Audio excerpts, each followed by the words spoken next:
Guys welcome back to our channel. तो आज हम शुरू करेंगे क्लास 9th का लाइंस एंड एंगल्स चैप्टर। तो इसमें जो है पहले कुछ बेसिक देख लेते हैं क्या है जो आपको पता होने चाहिए। पहले क्या है देखिए, कोई भी लाइन को कैसे डिनोट करा जाता है। लाइन जो होती है आपकी इनफाइनाइट होती है, यानी कि दोनों साइड किधर भी, इधर की साइड भी और इधर की साइड भी, किधर भी साइड बढ़ाई जा सकती है। इसी वजह से ऐसे एरो लगा देते हैं। ये कहलाती है आपकी लाइन। ये जो है ये कहलाएगी आपकी रे। रे क्या होती है, एक तो होगा उसका फिक्स पॉइंट और दूसरी साइड जो है उसका जो है उसे बढ़ाया जा सकता है इनफाइनाइट। और ये अगर हो जाए, दोनों ही फिक्स पॉइंट हो जाए, तो ये कहलाती है लाइन सेगमेंट। आई होप आप लोगों को समझ में आ गया होगा। अगर दोनों साइड अगर लाइन बढ़ाई जा सकती है, दोनों साइड अगर बढ़ रही है तो लाइन, एक साइड बढ़ रही है तो रे, और दोनों साइड से नहीं बढ़ाई जा सकती, दोनों फिक्स पॉइंट है तो लाइन सेगमेंट। लाइन के बारे में पता चल गया। अब आ जाते हैं एंगल। एंगल क्या होता है, जब दो रे एक ही पॉइंट से इनिशिएट होते हैं। क्या, जब दो रे, यानी कि एक ये पॉइंट है आपका, इससे एक रे ऐसे इनिशिएट हो रही है, दूसरी रे एक ऐसे इनिशिएट हो रही है। समझ में आया? तो वो जो उनके बीच में जो बनता है वो कहलाता है क्या, एंगल। क्या कहलाता है ये आपका कहलाता है एंगल। अब एंगल भी आपके दो तरीके के हो जाते हैं। देखिए, एक तो ये है आपका, मान लीजिए ये पॉइंट है ए, ये पॉइंट है बी और ये पॉइंट है सी, है ना। तो अगर आप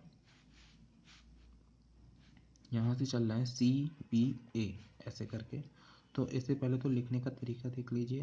क्या, कैसे लिखते हैं, जिस पॉइंट पे एंगल बन रहा होता है, यानी कि जिस पॉइंट से इनिशिएट होता है उसे क्या लिख देते हैं, बीच में। कैसे लिखेंगे, यहाँ पे क्या बनना है, बी बीच में आ रहा है तो बी को बीच में लिख दिया, फिर ए लिखा इधर और सी लिख दिया, या फिर इसे ऐसे भी लिख सकते हैं सी बी ए। समझ में आ गया? दोनों में से कोई भी लिखा जा सकता है, पर ये जो है ये भी सही है, ये भी सही है, पर ये जो है ए, पर ये जो है आपका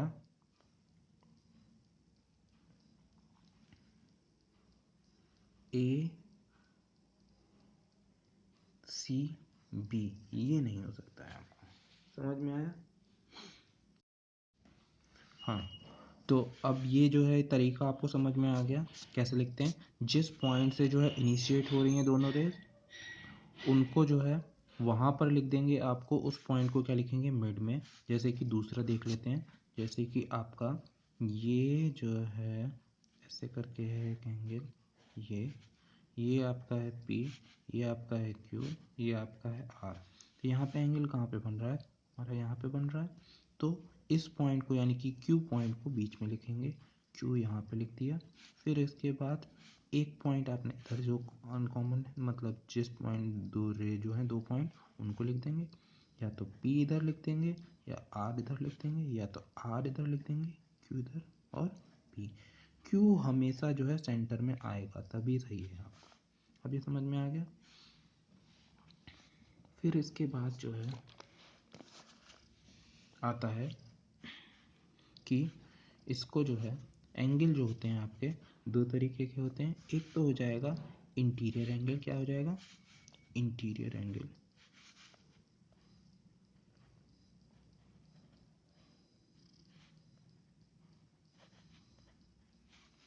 और एक हो जाएगा आपका एक्सटीरियर। तो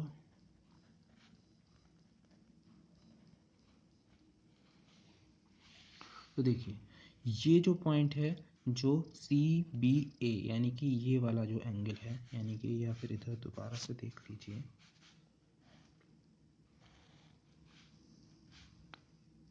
ए बी सी, ये वाला एंगल बनना है। तो ये वाला जो एंगल है ये क्या कहलाएगा आपका? इंटीरियर। क्या कहलाएगा? इंटीरियर। और एक एंगल ये भी तो बन रहा है ऐसे करके बड़ा, तो ये कहलाएगा आपका एक्सटीरियर। क्या कहलाएगा? एक्सटीरियर। समझ में आ गया? एक ये वाला इंटीरियर और एक ये वाला एक्सटीरियर आपका, और इन दोनों का सम क्या होगा अगर देखा जाए तो?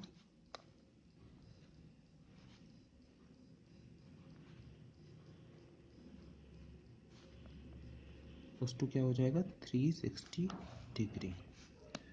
क्या होगा? 360 डिग्री टोटल मिला के। एक ये पॉइंट हो गया।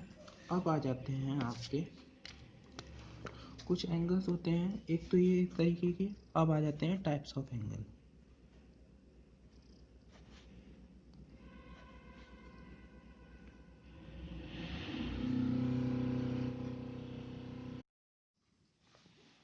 हाँ, तो देखिए टाइप्स ऑफ एंगल्स में आपके आ जाते हैं। सबसे पहला होता है आपका एक्यूट एंगल। कौन सा? अपने नाम लिख लेते हैं। ये होता है एक्यूट एंगल। बी होता है आपका राइट एंगल। बाकी देखिए एंगल को डिनोट कैसे करा जाता है? एंगल को डिनोट करने के लिए ऐसे ये वाला साइन बनता है एंगल को डिनोट करने के लिए। जैसे क्या है, यहाँ पर एंगल पी क्यू आर लिखा है, तो यहाँ पर ऐसे कर देंगे, ये जो है एंगल का साइन है ना। Right angle. सी जो है आपका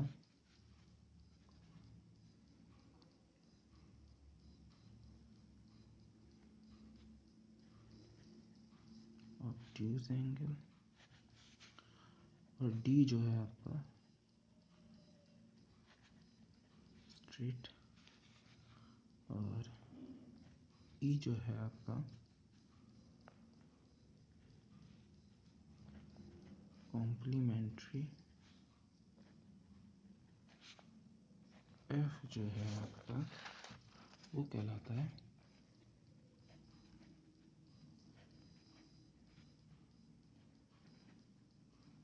सप्लीमेंट्री। अब देखिए एक्यूट एंगल का क्या मतलब होता है? जब एंगल जो है आपका क्या हो,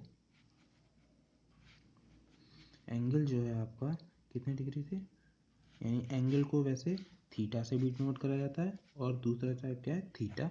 तो थीटा जो है आपका जब क्या हो, जीरो से तो बड़ा हो, कितने से? 0 डिग्री से बड़ा हो, पर 90 डिग्री से छोटा हो। क्या हो? थीटा जो है आपका 0 से बड़ा हो और 90 डिग्री से छोटा हो, तब आपका कहलाएगा एक्यूट एंगल। जब थीटा जो है आपका 90 डिग्री के इक्वल हो जाएगा तो आपका कहलाएगा राइट एंगल। जब थीटा जो है आपका 90 डिग्री से बड़ा होगा पर 180 डिग्री से छोटा होगा तब कहलाएगा ऑब्ट्यूज। जब थीटा जो है आपका 180 डिग्री हो जाएगा तो कहलाएगा स्ट्रेट। कॉम्प्लीमेंट्री एंगल क्या होते हैं? जब दो एंगल्स का सम, यानी कि ए एक एंगल है और दूसरा एंगल बी है, उनका सम जो है आपका 90 हो जाएगा तब कहलाएंगे कॉम्प्लीमेंट्री एंगल। जब दो एंगल ए और बी उनका सम हो जाएगा 180 डिग्री तब कहलाएंगे सप्लीमेंट्री एंगल। समझ में आ गया? सप्लीमेंट्री एंगल जब दो एंगल उनका सम 180 डिग्री हो जाए। कॉम्प्लीमेंट्री जब दो एंगल्स उनका सम जो है 90 डिग्री हो जाए। स्ट्रेट लाइन में 180 हो जाएगा। ऑब्ट्यूस एंगल 180 से छोटा, 90 से बड़ा। राइट एंगल 90 के बराबर का, 90 के बराबर का। एक्यूट एंगल 90 से छोटा, 0 से बड़ा। आई होप आप लोगों को इतना समझ में आ गया होगा। अगर आपको हमारा पढ़ाया हुआ अच्छा लग रहा है तो इसे प्लीज़ सब्सक्राइब कीजिए और लाइक कीजिए और शेयर कीजिए। थैंक यू स्टूडेंट, मिलते हैं नेक्स्ट वीडियो में।